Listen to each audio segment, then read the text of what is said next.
Hi,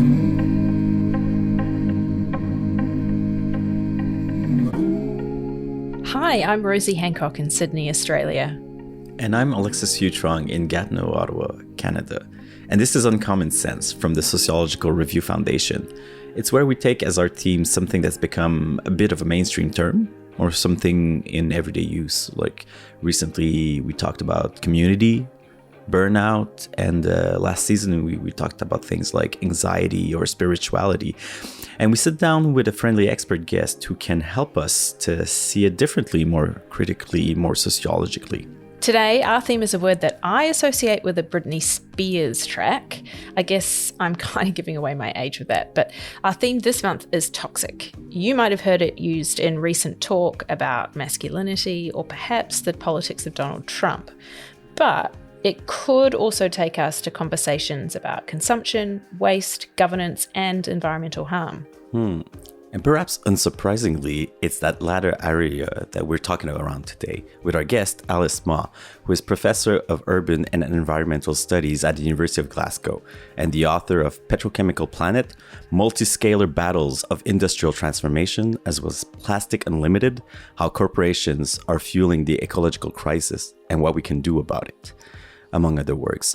She'll be delivering the annual lecture at the Sociological Review Undisciplining 2 conference in Salford, UK on September 11th to 2024. But that's in the future at the time of this recording, but it'll be in the past when you're listening to this. Hopefully today we're going to be talking about everything from toxic expertise to waste colonialism, as well as stopping to dwell for a while on that increasingly controversial word hope. And I should say these are all things I'm especially interested in, as my work looks at religion and environmental activism. So I'm really looking forward to getting going today. Alice, welcome to Uncommon Sense. Thanks so much for having me. It's great to be here. Alice, what do you think about toxicity in your everyday life? Well, I come at toxicity from a more, material sense. So less about the toxic culture side and more about pollution. Yeah, I've been studying toxic pollution for the better part of my career, and especially over the past 10 years. And through studying toxicity, you start to see it everywhere. And I think a lot of, it really is, I should say, very unequal. So some people are much, much more exposed to the sharper side of toxic pollution, where it is acutely harmful to their health and well-being and ecosystems.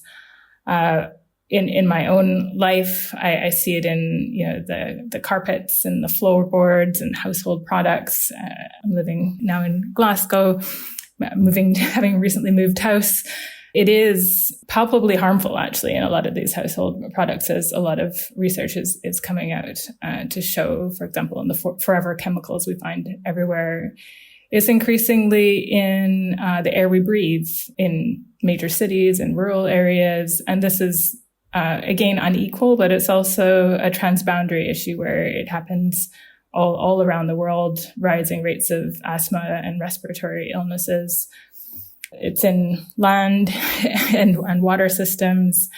Pretty much everywhere you look, you're going to find toxicity. And the key challenge is thinking about how you manage the elements of harm in the environment in your everyday life without getting overly paranoid, because being worried about it can also increase your anxiety about it. So yeah, it's there everywhere, but it's a bigger problem for some people rather than others. So Alice, talking about the toxicity in the everyday life, right? If I understand that you've taught environmental sociology, like what does that actually involve? Like where I teach, my impression is that this subject is becoming more and more popular with students. Do you have any sense of why this might be the case and why students are signing up to such a module, whether they're surprised by what they find it entails or not? Yeah, so I've been teaching environmental sociology for a few years now. I introduced a course in my university back in 2021 after the, opening up after the pandemic.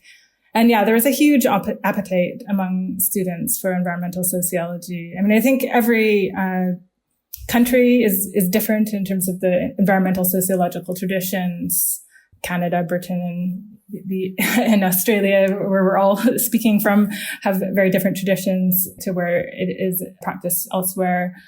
As a subdiscipline of sociology, which started in the 70s and has its own sort of evolution, it's been, maybe stronger in some areas rather than other areas. And in Britain, I would say it's been a relatively niche kind of subfield in comparison to other areas. But I would say that since the widespread attention to the climate emergency in 2019 that sort of percolated across a lot of media, and rising attention to plastic waste as well. So just sort of increasing environmental awareness more broadly, as well as environmental reporting, has led to an appetite among students to understand that. And also to sociologists who wouldn't necessarily see themselves as environmentalists, starting to realize that actually, in order to study society, you have to study the relationship between society and the environment in which society is interdependent with. So what have sociologists, or maybe like a sociological approach, brought to the reflection? What can it tell us about the environment? I mean, there are many different definitions of environmental sociology. And I think the core insight is the understanding that power and social inequality play a very strong role in shaping human and what you might call non-human or more than human or environmental interactions. So looking at that interaction between the social and the ecological.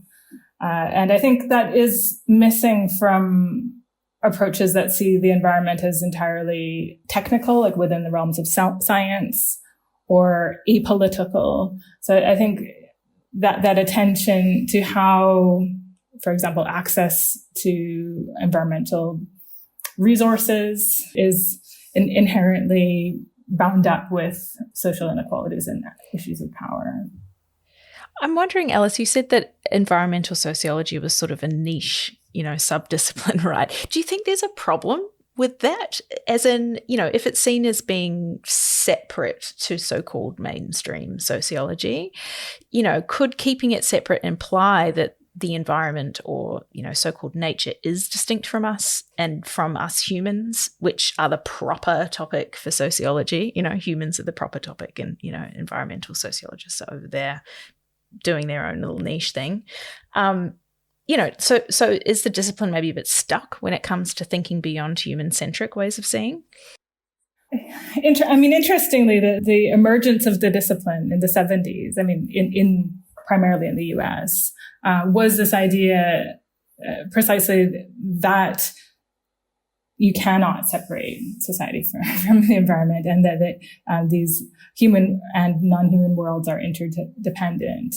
And so very much a critique of the mainstream idea of sociology, that, somehow there's this idea of human exceptionalism. And so I think there was an optimism early in environmental sociology that somehow all of sociology would wake up to this reality. But that didn't happen. The different versions of environmental sociology have developed, some, following quite, classical sociological views, like, for example, Marxist-inspired environmental sociology.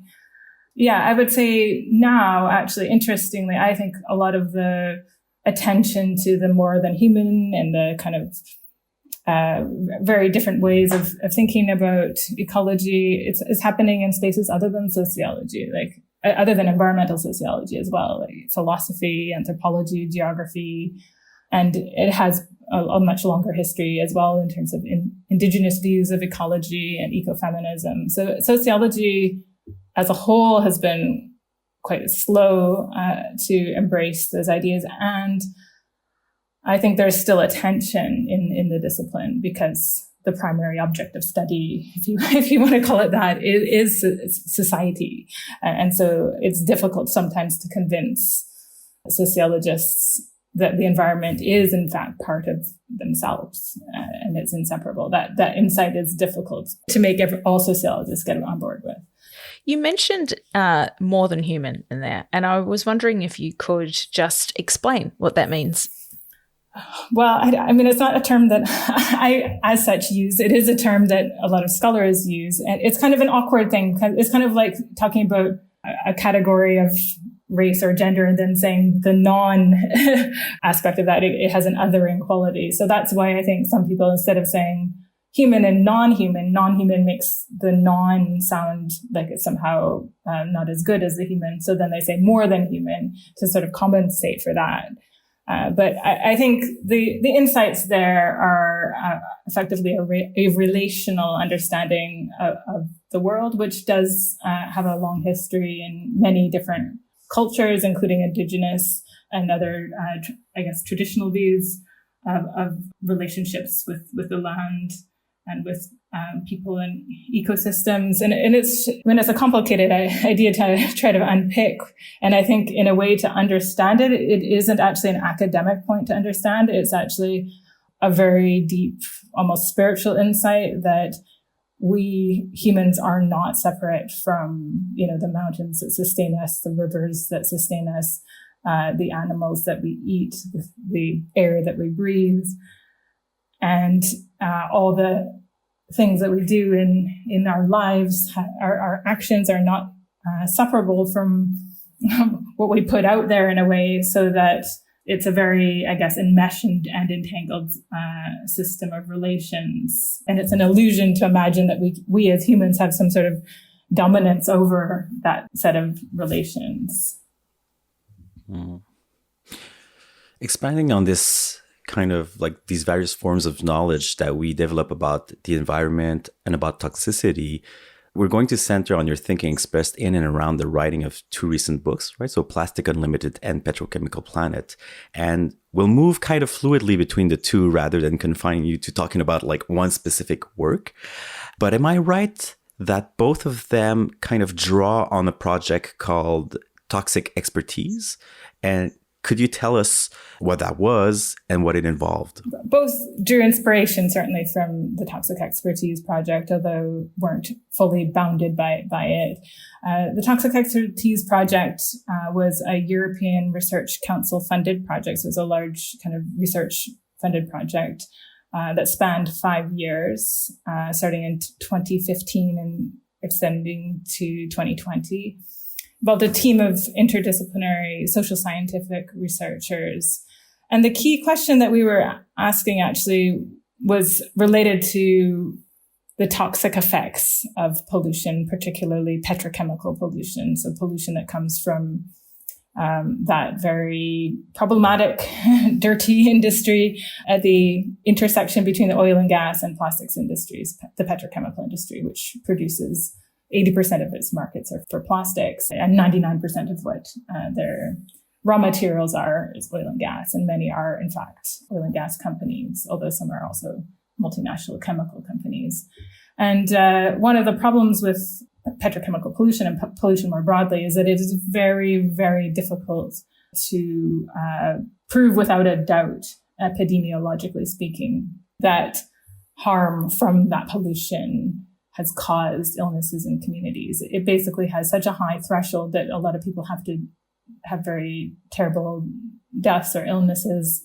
And then there needs to be really big kind of court battles in order to prove that often, so that it's often the most, visible cases that are brought to public attention or have a lot of activism behind them, or those with communities that have a lot of resources to draw that pressure. So the idea of toxic expertise was to look on a more systematic level at this industry, which is in, thousands of manufacturing sites around the world. It's in almost all of our products. And to look at the corporate power side of it. So doing a study of how the industry works, who the major players are, as well as looking at what are known as fence line communities, people who live in very close proximity to those polluting plants. And we looked in particular at 3 of the largest producers of petrochemicals in the US, China, and in Europe. And so that's what our team did. And gradually it kind of, although we initially started looking at toxicity and pollution, we started to see, oh, well, actually it is fully implicated in climate and in waste politics and it's so much bigger and so much messier than we had initially thought. So that was the broad strokes of the project. Can you maybe just expand a bit on this, the difference between kind of studying toxicity and studying toxic expertise? What does this kind of concept, this toxic expertise, actually refer to in the context of that project? Okay, yeah. The toxic expertise, it's a double entendre. So it's sort of expertise about toxicity. That's what I was trying to explain, that it's quite uncertain and difficult and politicized and contested. But it's also the double entendre is about the toxicity of expertise itself. And there I'm getting at issues around corporate negligence or corporate denial of claims, and also the ways in which that level of uncertainty is exploited by business interests to be able to refute claims or to continue harmful practices. So it's about how the double-edged sword of expertise. On the one hand, expertise is absolutely essential given our systems to be able to sort of pinpoint and measure and hold accountable, perpetrators of pollution, at least in the systems that as they're set up. The double bind is that expertise can be used against communities, scholars, activists who are trying to produce that expertise to mobilize justice. I mean, I'd imagine that in the course of that work, some people would have asked you, or at least wondered, what plastics and petrochemicals have to do with sociology. And I mean, there are various ways in which I feel like this is clearly deeply sociological. I mean, you mentioned sort of that there are sort of, waste politics, and that there's a variety of different things going on, and they cut straight to the core of sociological themes like intersectional inequality. And in the case of pollution, I think you've already mentioned that we're seeing very clearly how it's often marginalised communities who pay the highest price. So, living alongside extreme air pollution in cities around the world. Could you give us an example of sites that you visited that illustrate something like that? Environmental justice, where deepest harms felt by the most marginalized communities. It is a very sociological kind of area of research. Many of the key environmental justice scholars are sociologists. Probably the most stark example of environmental injustice that I witnessed was in China. In a para-urban area of Guangzhou, which is sort of on the outskirts of the city, where it actually resembles more of the countryside in some ways, like kind of a rural setting, which is what it originally was, where people are located very close to petrochemical plants. We also looked at very similar para-urban villages in Nanjing. In those places, the pollution is so staggeringly bad that, fish are dead in the ponds. People are quite resigned in a way to, who we talk to, the normalcy of it. So they just shut their windows when the wind blows. They're allowed to retire early if they work in particularly toxic parts of the industry. There's no kind of recourse to getting compensation for that. That's what you get. You get a few years knocked off of your pension, or the time when you're allowed to retire. Where the most severely impacted people are migrant workers who don't have the same residency rights or rights to healthcare or housing, who come to work in these very polluting industries and cannot go to petition the companies, where they report regularly illegal dumping of waste products in the night, where it visibly contaminates water and kills off species. And yeah, it's just, these are places actually where there haven't been environmental justice protests in the same way as in other parts of China, where maybe there's more extreme cases, or in other parts like in the US, in area that our team also looked at in Louisiana, which is quite widely known internationally as an area where this happens. So the kind of, sense of despondency and also just severity of the situation there in the absence of actually much political action, that was quite unsettling. And of course, sociology is also valuing its interests with like discourse, narratives, the legitimation of claims to truth, and so on. Like, you've written about how we need to interrogate things like untruths and about like the trope of reality versus fiction. And this kind of has had me thinking about like the sociology of ignorance and things like strategic unknowns. Could you like actually give us an example of how this kind of thing has been already looked at within sociology and related disciplines? I'm thinking about, let's say, Markowitz and Rosner's Deceit and Denial as a landmark work in that area. I've been very influenced by the research on strategic ignorance. Lindsay McGoy's work on strategic ignorance is also really important there. Markowitz, if you want me to talk about Markowitz and Rosner's Deceit and Denial book, which was an expose of how a number of different industries that cause harm to health through their products deliberately deceived the public about the harmfulness of their products. So many people are familiar with the tobacco industry, but this is played out time and again with things like lead.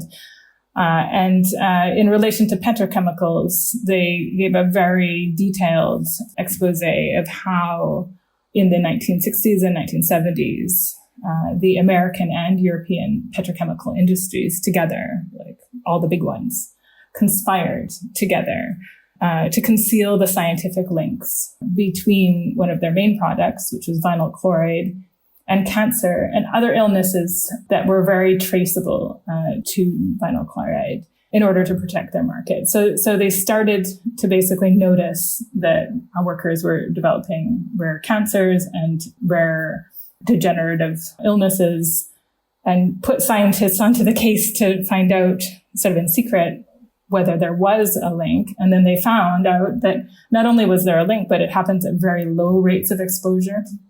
And they just kept a wrap on it. And the paper trail that was recorded by Markowitz and Rosner shows that they deliberately deceived public regulators about it. There's documents going back and forth about keeping it to themselves. And it wasn't until there were several incidents of this very rare cancer linked to vinyl chloride workers in 1974, which led to these public alarm bells going off and the regulators catching on. And then, they banned those products and regulated exposure limits. And I think it's quite interesting because that deceit and denial, as Markowitz and Rosner call it, is a tactic that the industry used, and it's one that they've continued to do so, but have perhaps been sometimes more careful about how they leave a paper trail. Mm. I mean, it feels like we're kind of coming back around to our theme of toxic. We said in our intro that there are some pop culture connotations. I can't help but think of the Teenage Mutant Ninja Turtles and The Simpsons because I'm a child of the 90s. But how did you think about toxicity in your work, and how do you think that challenges the common sense understanding of toxic? I mean, I think toxicity is a different sort of category in a way than a standard sociological kind of category, if you like. So a lot of sociologists will unpack, something social, and then will take in for granted assumptions about that will then be kind of uncovered. But toxicity, in a material sense, is more or less understood to be in the domain of science. I think one of the difficulties here for sociological engagement is that kind of sense of disciplinary silos where how can we as social scientists or social sociologists understand what is toxic if we're not in that field of toxicology or epidemiology? But within the branch of actually science and technology studies and environmental justice studies, there are sociologists who would say, well, actually, if you look at the scientific understanding of toxicity, that in itself is complicated, it's uncertain, it's very difficult to measure. The thresholds of like, at this level it's safe, at this level it's not safe, these are socially and politically produced. I think, then there's also the extent to which those elements of where there are business interests involved in producing things that are toxic and that have uneven social effects, so that some people are more exposed than others. And so it can be still sustained if people don't kind of become aware of the side of it that is harmful. So there's this element of, for a sociologist, I think there's a risk in going down that track of saying, oh, okay, well, toxicity is uncertain and it's socially and politically produced, because that is precisely helpful to those business interests that would actually, I mean, in that research literature on deceit and denial or on manufacturing doubt about, say, tobacco, you say, oh, well, yeah, it's very uncertain. It's very difficult to know about that science. So it's very political. It's very contested. But there must be some sort of scientific truth that we can align with. So it can feed into and undermine social and environmental justice causes if you go too far down that track. So while it is true to an extent, and it's also borne out in terms of just the political and social realities of how these things are structured, it is a bit risky then. So then you get kind of trapped then to say, well, actually, no, there is science that can be produced to challenge that. So in a way, then the sociology is quite complicated because it's about effectively navigating the ethics as well as the kind of knowledge basis for understanding toxicity. Mm-hmm. So that uncertainty is like, it goes beyond like measuring like parts per million of plastic in your water and so on, right? And then we start really to think, as you've shown, how like those various levels, like, well, this level is acceptable for this population and not for this population and so on, right? So the power relations between the powerful and the marginalized. Talking about like the plastics and petrochemicals industry sociologically has also led you to take on common assumptions of time and space. Like, so for example, I think you point out that anti-plastics activism didn't start in the West, it started in South Asia. And you also know that environmental injustice didn't begin with the discovery of fossil fuels. Like, instead, we need to look kind of back through the history of colonialism. In showing the value of taking the long view, you write of deep planetary time. Can you tell us more about that concept? Yeah. So deep planetary time. I think that sociologists often are quite bounded in terms of thinking about the history of the discipline in a way, or the emergence of capitalism as sort of the typical frame of reference.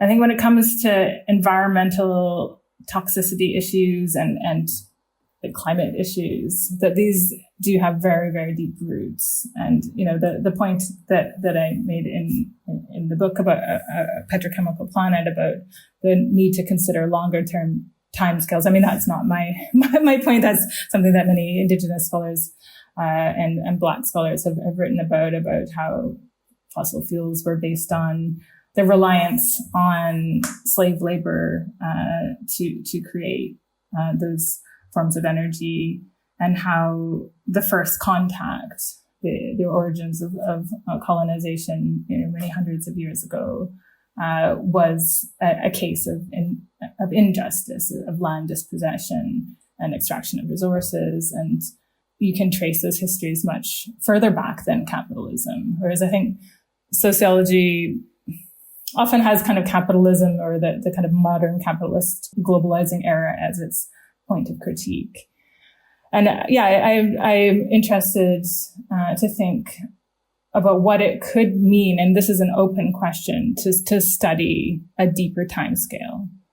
And I'm inspired by work of people like the historian Dipesh Chakrabarty, who I think is interesting because I think, as far as I read it, Chakrabarty took a journey. And I think this is what a lot of social scientists and historians and scholars ought to do, is always be thinking of their careers and their intellectual journeys or their activism, whatever they're doing in their lives, as a journey. Because Chakrabarty starts off with this sort of post-colonial deep suspicion of the universal, saying, there's this universalizing we, which is sort of flattening out difference, and that we need to think really about capitalism and all the problems that it involves related to modernity and progress, and these sort of assumptions. But at the same time, Chakrabarty then says, well, a critique of capitalism doesn't really get at the crisis of climate change and species history. And so Chakrabarty says, well, there's this actually distinction, and Chakrabarty is not the first to make that distinction. There are many other scholars too, between the global, which is related more to capitalism, and the planetary, which is related more to deep time and to species thinking. And it's not a matter of saying one's better to think about than the other, but it's more about saying, well, we need collectively to think of different ways of thinking, to think of these contradictions of what they call the conjoined histories of species and capital.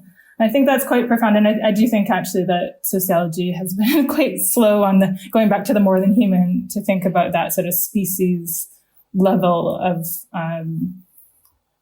intervention and reflection.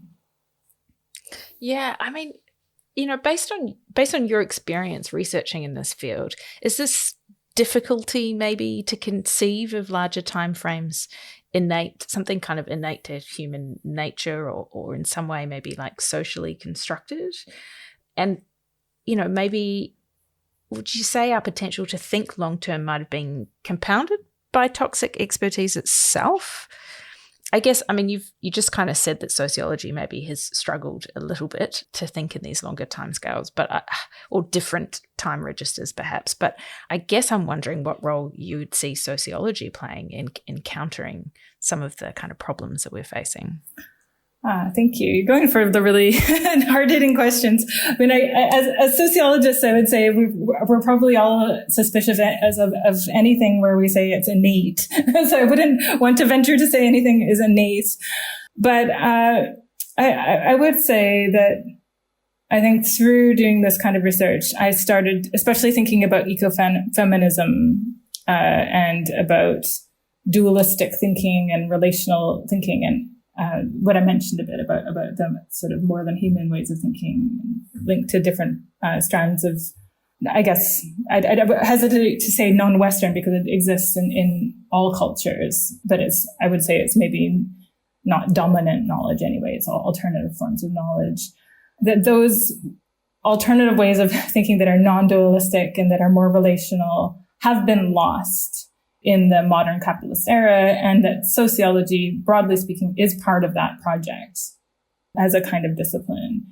I think that attending to power and inequalities is very important, but I don't think that, it would be kind of almost ridiculous to say that sociology is going to be the thing that saves us from the environmental crisis. It has to be something that's interdisciplinary. It can't be something that's obviously just academic. It has to be related to policy and action. And the real challenge I've found actually is that I sort of started thinking about the role of sociology and my commitment to sociology, and kind of in that kind of almost naive way, like if only people knew about, all this corporate negligence that's going on, all these, ways in which things are being hidden.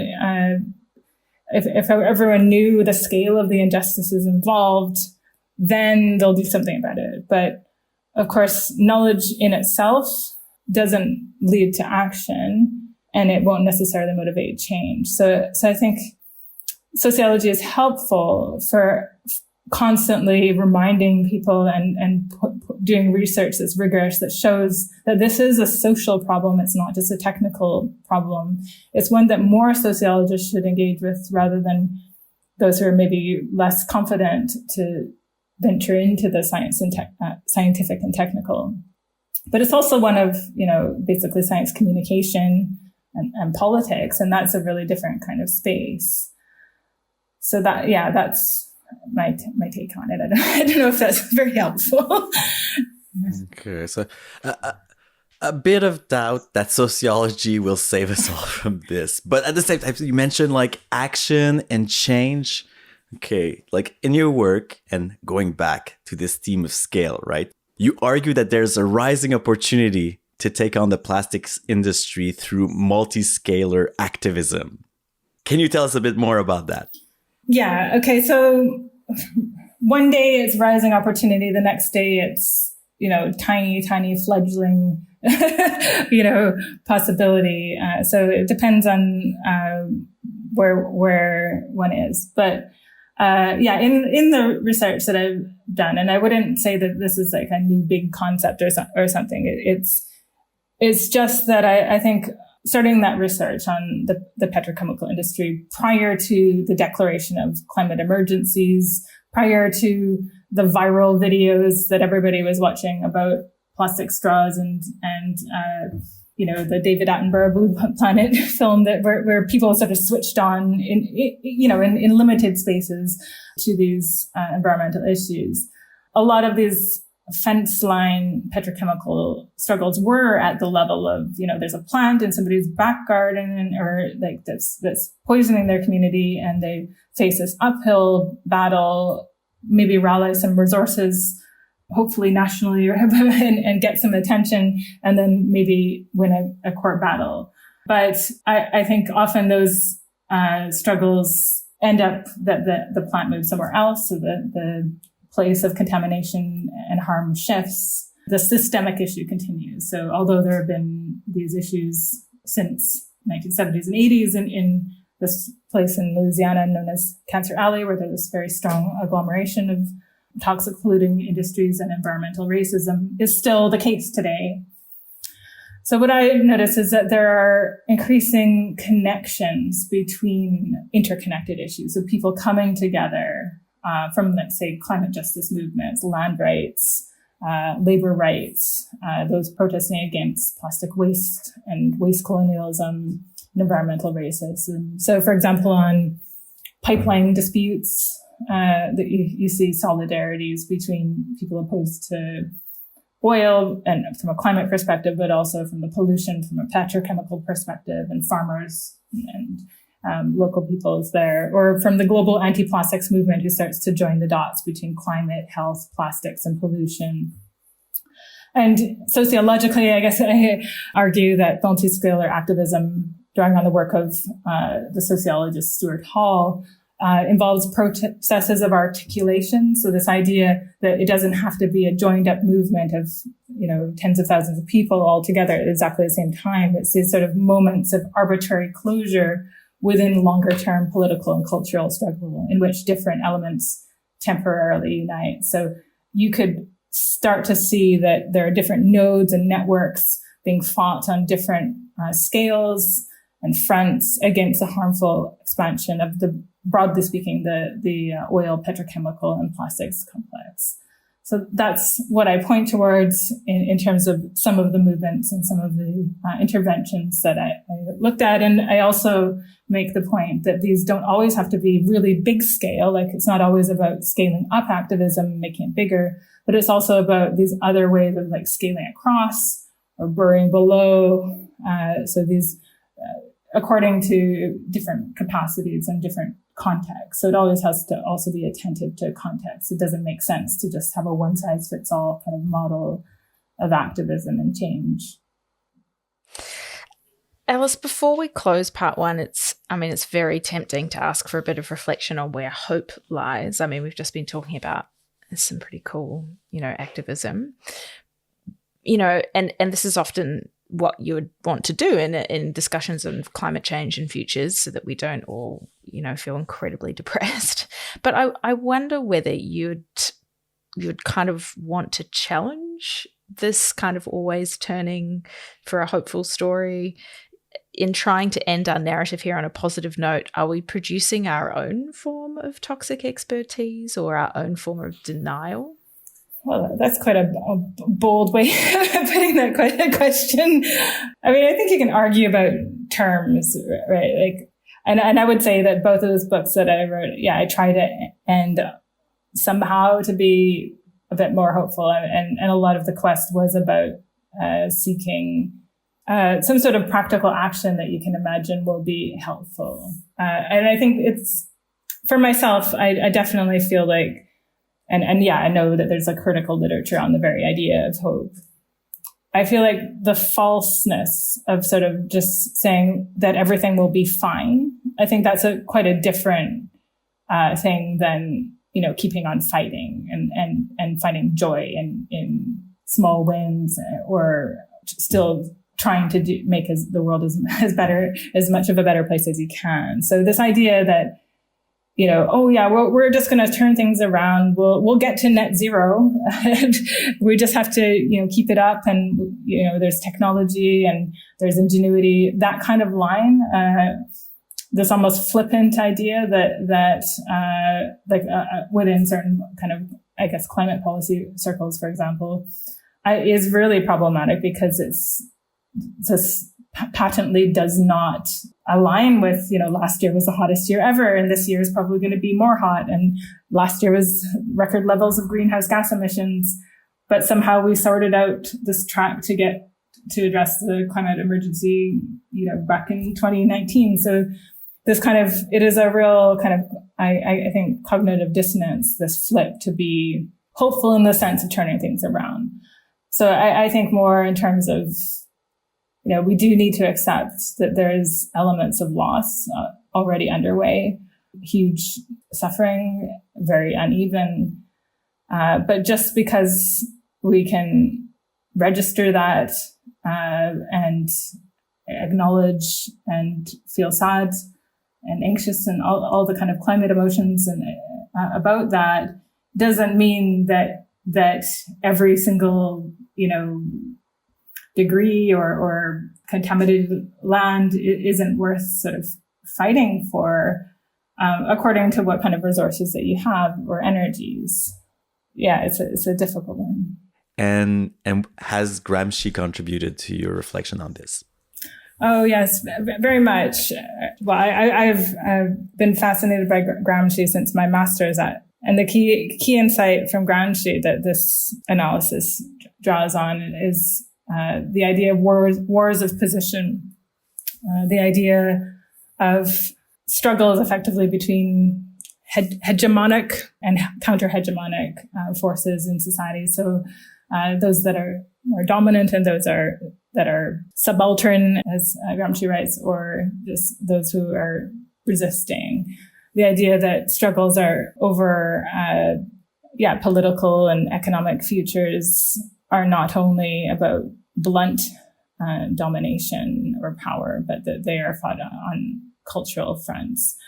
And one of the key insights and quite actually sobering and disappointing is the extent to which actually powerful actors like the petrochemical industry really see themselves as being part of a war. They have a very militaristic attitude, the way that they frame the public, regulators, environmentalists, the way that they take risks and understand that the world is basically just there for their grabbing, in terms of, the scenarios that they play out. So this is based on many years of attending corporate conferences, reading corporate documents, and meeting with petrochemical managers and executives.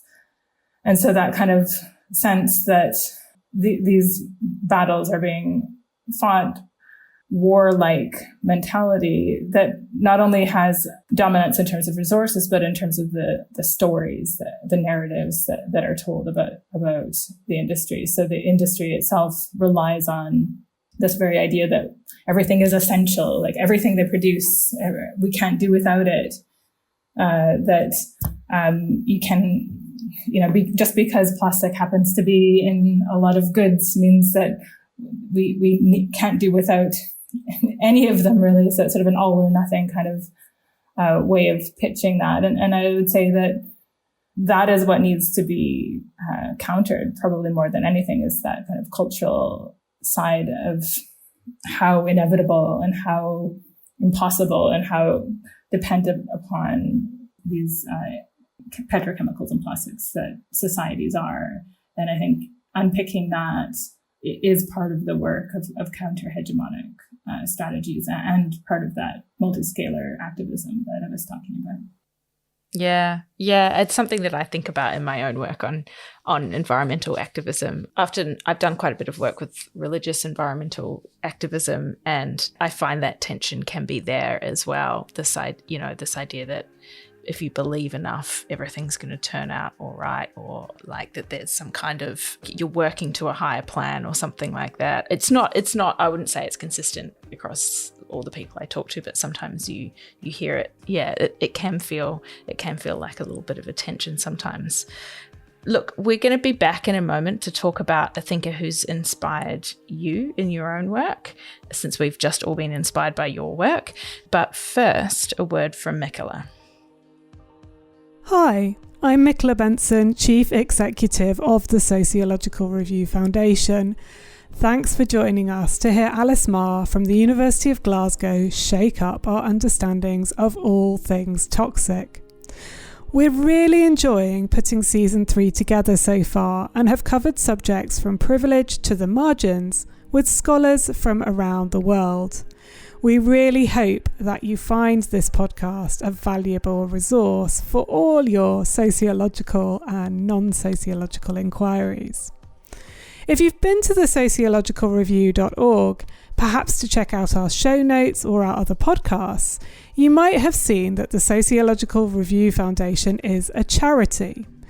We're committed to advancing public understandings of sociology, and you could say that this year we need that as much as ever. And so we've got a favour to ask. If you're able to, please consider making a contribution to help the foundation to keep bringing this podcast to you. Just head to donorbox.org/uncommon-sense, and you can find that link in our show notes as well.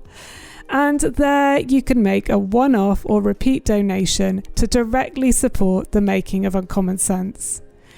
Thanks to everyone who's contributed so far. Your support is very gratefully received. And of course, we're glad to have you simply listening in. And if you've got any feedback or suggestions, just drop us a line at uncommonsense@thesociologicalreview.org. Okay, so this is the bit of the show where we want to talk about a thinker that has given you some uncommon sense, someone whose work makes you think differently, whether their whole oeuvre or just literally a single quote that's changed how you think. Alice, I understand that you've chosen Dr. Max Liboiron, who is professor in geography at Memorial University in St. John's, Newfoundland and Labrador, Canada, where they direct the Civic Laboratory for Environmental Action Research, CLEAR. Can you actually start by telling us a bit more about CLEAR and just broadly, like the kind of work that they do? Yeah, so CLEAR is the Civic Laboratory for Environmental Action Research, as you said, is an interdisciplinary plastic pollution laboratory. And their methods, foreground, humility, and good land relations is quite a unique laboratory. I don't think there's anything else like this anywhere. It's feminist and anti-colonial, which means that they have basically methods that are very much foregrounding the idea of good land relations. And what I really like about CLEAR is that they're both a plastic pollution lab, so a scientific lab, and they're a methods lab. And I think it's the methods part of it that is the most inspiring for myself as a researcher. And I think that although a lot of the principles of how to do research. They create protocols for how to establish research collectives and think about ideas of accountability in research. I think that those are relevant for social sciences as well as natural sciences. So I think it's just a really inspiring example of how to do research in an ethical way. I mean, how did you? This sounds really like such an interesting group, and I love this interdisciplinary sort of method that they have of working. How did you first encounter them? I encountered their work through their Discard Studies blog. So this is an amazing blog. You should check out the archive. And they've written a book as well together with Josh Lepusky on discard studies that kind of came out of this work on discard studies. The discard studies is an interdisciplinary field of study that looks at the systems and the structures and cultures of waste as well as wasting. And it extends beyond just thinking about, say, trash and recycling materials to also include people and landscapes and different ways of life.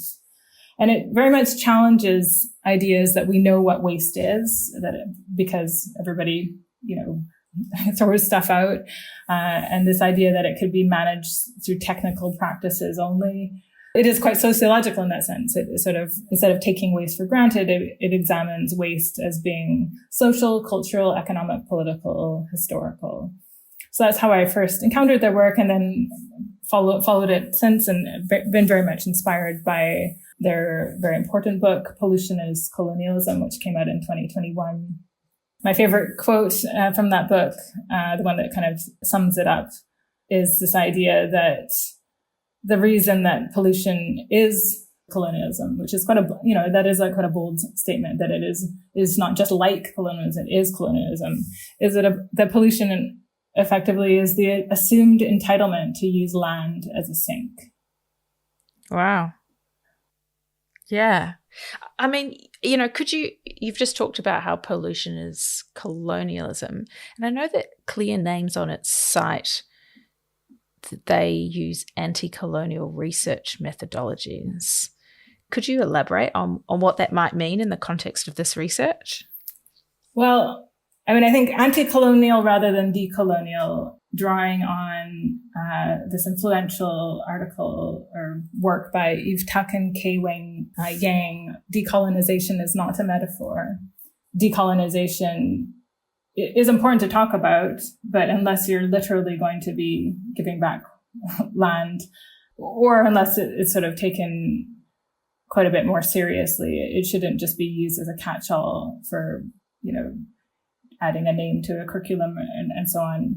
And anti-colonial also kind of recognizes that there's no such thing as, like drawing on the work of Mary Douglas on waste, actually, and purity, this idea that there's no such thing as purity.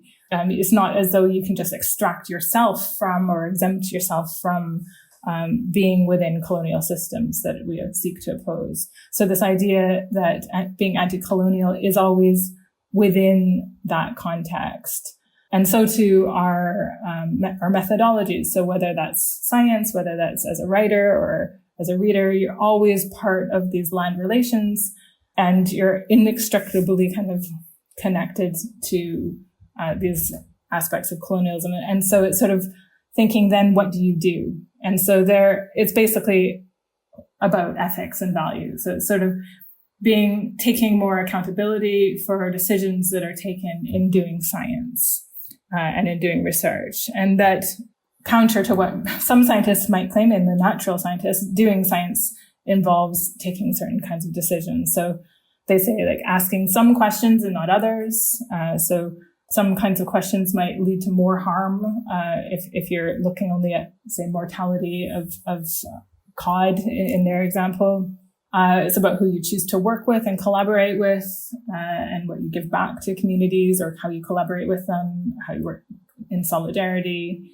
And recognizing that all kinds of questions or forms of measurement, for example, are political, so that knowledge making is political, and that therefore you need to think about your values and ethics there. And I think why it really resonates for me is this very idea that they insist on, which is the right to doing research, is a colonial concept.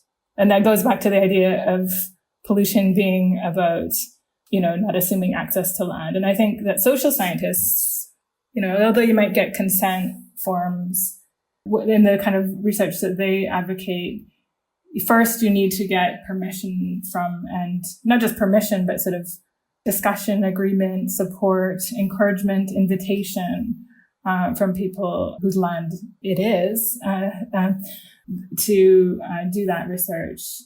It puts like kind of a focus on, like, let's say partnership research or like participative research and like these kinds of things that imagine researchers as being kind of more like in a horizontal relationship with people, right? But as you mentioned, there's something extractive, right? There's an aspect that researchers come in, sometimes they move back out afterwards. So it's like we might be naive in or strategic in the ways that we forget about certain power relations, right? And the consequences of the research where we do research, right? So when you're talking about the lab, right, what CLEAR does, anti-colonial, feminist, interdisciplinary, right?